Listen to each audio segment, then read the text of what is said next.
Hey everyone, it's Lockhart, and I wanted to make a response to a recent video I did. I recently did a video on Halo Infinite, as well as the future of the Halo franchise, and talking about the current state of affairs, with it basically answering the question, is Halo dead as a franchise? And that video's comment section was brutal. People did not like my take on that video, so I wanted to do a video sort of response to that, and talking about Halo Infinite currently.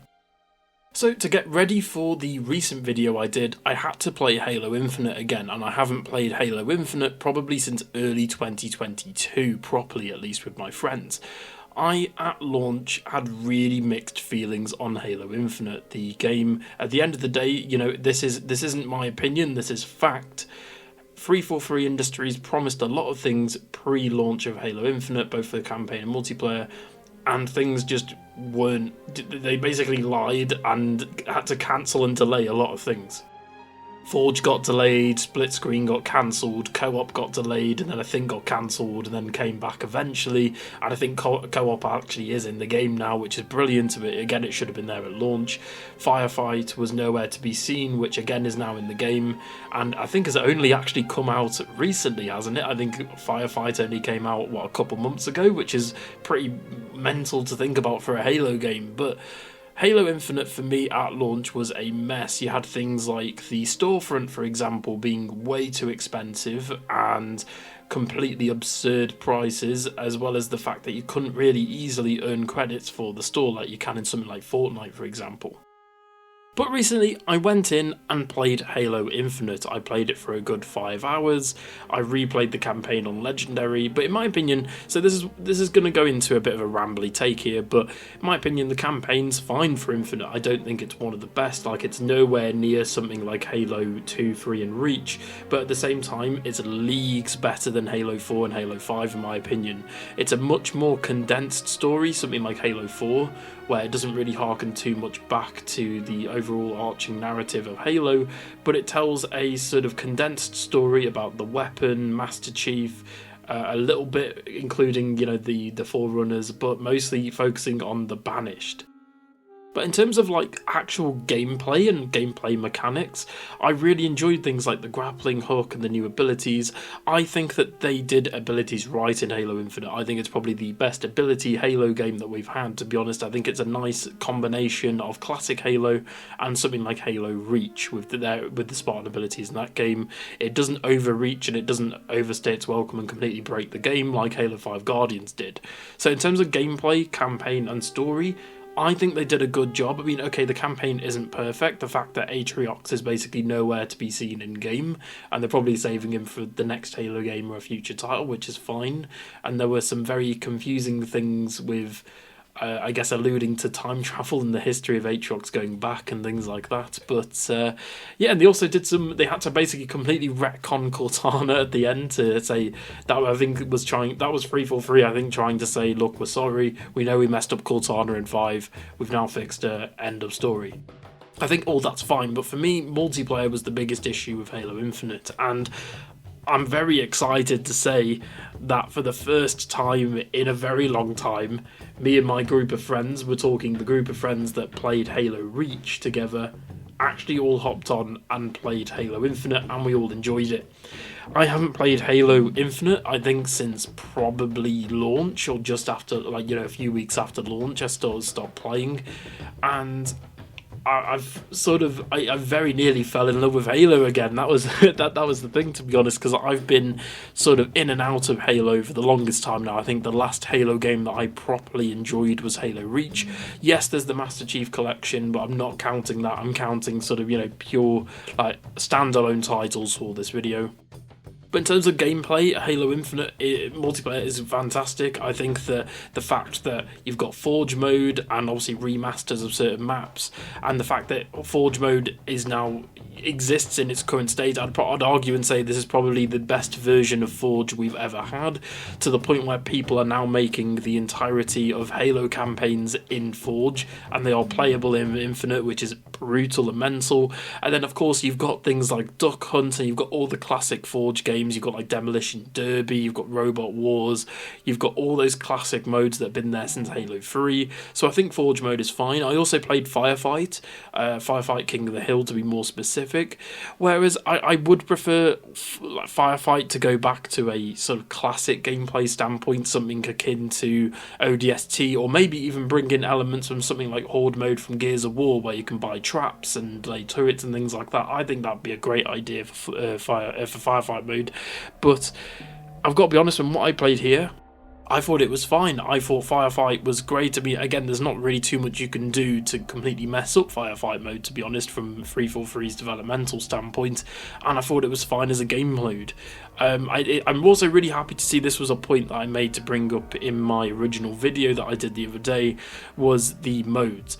At launch, Halo Infinite launched with very bare bones modes. I think there was only 3 or 4 modes and then a few objective modes as well, which for me is completely unheard of in a Halo game.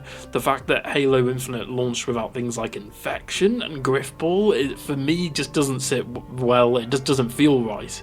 I think that was a big indication for me as well that something was definitely wrong. But, the main thing as well is that Halo 5 did this, and recent Call of Duties have done this as well, where they've been swapping modes in and out, where, for example, one week you've got 6 modes, the other week you've got 9, and then fan favourite modes were basically being taken out of the rotation and wouldn't show up again for months on end. And Call of Duty does this as well now, which is really frustrating, but I'm happy to say this is no longer a problem in Halo Infinite. Yes, there's 1 or 2 modes that rotate in and out, and I think personally having seasonal modes, so maybe like a Christmas mode or Halloween mode or an Easter mode, them rotating out's completely fine. What was really pissing me off is core modes like Infection were being rotated out. And I'm happy to say that all of these modes are here. You've got Capture the Flag, you've got Infection, Big Team Battle, Team SWAT, you've got Team Slayer, you've got everything that you'd expect from a Halo game.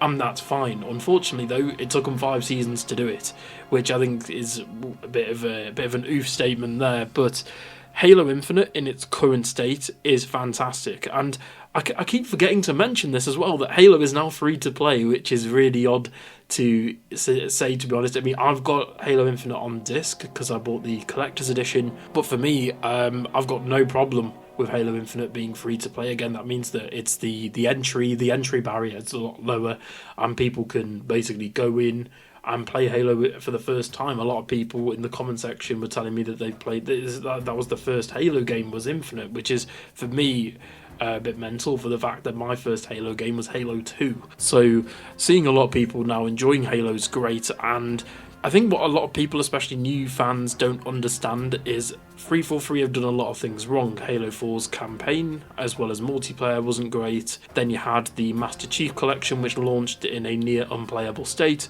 Then you had Halo 5 with its misleading marketing, and again, just a terrible campaign. Halo 5, I don't even know how that launched in its current state. Someone, again, that stinks of, corporate management interfering. For me, Halo 5 does. It was just a complete train wreck. And then Halo Infinite came in and sort of tried to fix a lot of things. I think one thing that they absolutely nailed was the art style in Halo Infinite. I think it's a nice blend of classic and modern Halo. And I've got to be honest, it looks cheap. In my opinion, this is the best Chief has ever looked. And in terms of other things that I complained about in my video, I mean, at the end of the day, I'm going to say this now because I know a lot of people are going to be, pissed off that I mentioned it in my last video, but I don't think Halo's dead. I think it's definitely been on a decline for the past 12 years. Again, there's more enough evidence to show that. Again, you can pull up Steam charts graphs, I can pull up Xbox chart graphs, I can pull up sales and things like that. Sales is a bit of an iffy one though, because the gaming industry is growing larger and larger and larger, with more people getting into it, because the barrier for entry is now so low. All you need is a decent laptop to run most games nowadays. But it's a weird one in terms of Halo. I think the franchise has been on a decline in terms of quality for the longest time now, and I think people were expecting Halo Infinite to be basically the rebirth of Halo, and to some extent it has been. I think Halo Infinite in its current state is what the game needs to be. It's a good Halo game. Would I put it over any of the Bungie games? No. But in terms of 343, it is their best take on Halo by a mile. I think that everything runs well in terms of graphics, art style, UI, everything like that runs as it needs to, and as well as the the core gameplay of Halo, it's fantastic. And the fact that you've got all the classic maps pretty much in Infinite now via the Forge mode, because they've placed the Forge maps into the basic rotation like they did with Halo 5, which is fine in my opinion. So again, I'm going to answer it again because I want to really hit this home. I do not think Halo Infinite and Halo as a franchise is dead. I do think they need to really look at the current state of Infinite to continue the franchise. I think if the next Halo game, we're just going to call it, for the sake of calling it, we're going to call it Halo 7. We're just going to call it that for the sake of this video.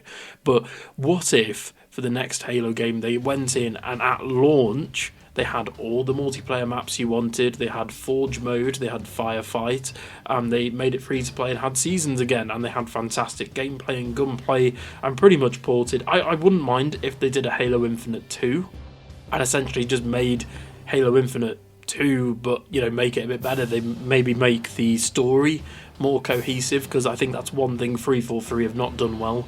A cohesive story start to finish, which just hasn't happened at all, to the point where the events from Halo 4 and Halo 5 don't really matter. That a lot of Halo 5 was retconned in Infinite and just said, yep, nope, that's not a thing anymore. I think Cortana was the biggest evidence of that, the fact that 343 basically had to write old Cortana out of the story and write the weapon into it, basically rebooting Cortana, so to speak, which I think needed to happen.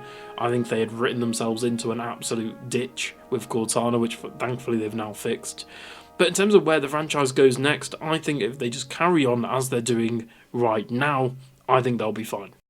They've got a lot of work to do. I think that graphically, if they can make it the best they can with current gen, that's fine. I think that one thing that Infinite may have suffered from was development hell, and the fact that the game was rushed. Again, that there's more enough evidence online, you can go find that for yourself. The Actman has done loads of videos on it, I really recommend go watching them. But in terms of the game, going Halo 7 or whatever the next title's going to be, I think if they carry the story on from the Banished, maybe reintroduce the Flood, because I've heard loads of rumours coming out 343 and people that are close with 343 that apparently the Flood are going to return at some point, which is going to be, in my opinion, fantastic. However, it does need to be done right, because the Flood were reintroduced in Halo Wars 2, and a lot of Halo Wars 2 stuff is now the main canon of Halo, which is fine in my opinion. I think the Banished were a nice, basically rebooted version of the Covenant, and I think that if they stray more in that direction with the Banished and the Flood, and they create a story with Chief and the weapon, then I think they have got a home run. Because the multiplayer is something they can literally just port from Infinite and build upon. I think that's something that is something that they can definitely do, and I'm really excited, but at the same time I'm very skeptical. And at the end of the day, a lot of people will say, I made that video for clickbait. I didn't. I made that video to express my personal opinions about the Halo franchise. I love this franchise, and if you had to ask me if I had to choose one franchise to make the best gaming franchise of all time, I'd choose Halo, because for me, it's a very special title. Halo sits in my heart with joy. Halo 2, 3 and Reach are some of the best gaming moments I've ever had in my life. And I would, if the original, I'd say 4 Bungie Halo games, and ODST as well, actually. If you asked me to replay them, I would replay any of them at a drop of the hat. However, if you'd asked me to replay Halo 5, I'd have to tell you no, quite sharply. I think Halo 4 I might replay at some point, but yeah, it's just a weird one. I think that 343, if they mess up one more title, I think that in my opinion, that's them done. I think, in my opinion, Microsoft should say, okay, we need to give another studio a shot here, because I think that other studios would do Halo a lot better. And I think that going into the future of the franchise, they need to create a blend between classic Halo and modern Halo. I think Infinite tried to do that, and for the most part succeeded. I think there was a lot of things that the game did wrong, which I mentioned in my previous video. I'm not going to go into those again, but again, we'll have to wait and see for what 343 and Microsoft show us and bring out, really, because at the end of the day, I'd say probably next year we're probably expecting, more campaign content or another Halo game to be announced. Maybe, again, we'll have to wait and see. Because Halo's now in this weird situation where it's half a live service, half a campaign multiplayer game, so a campaign single player game, so I honestly don't know what they're going to do next. So anyway guys, thank you for watching the video today. This has been my rambly, unscripted take on Halo Infinite. Tell me in the comments below, what do you think about my previous video, what do you think about this video, and what do you think about Halo Infinite? Are you having fun? Because personally, I'm having a lot of fun for the first time in Halo in years, and it's fantastic. I think the game is in a really good state as it currently is, and I think if they keep going in this trajectory, then Halo isn't going to be dead, and it's going to be just fine. Thank you so much for watching, and I'll see you all in the next one. Bye.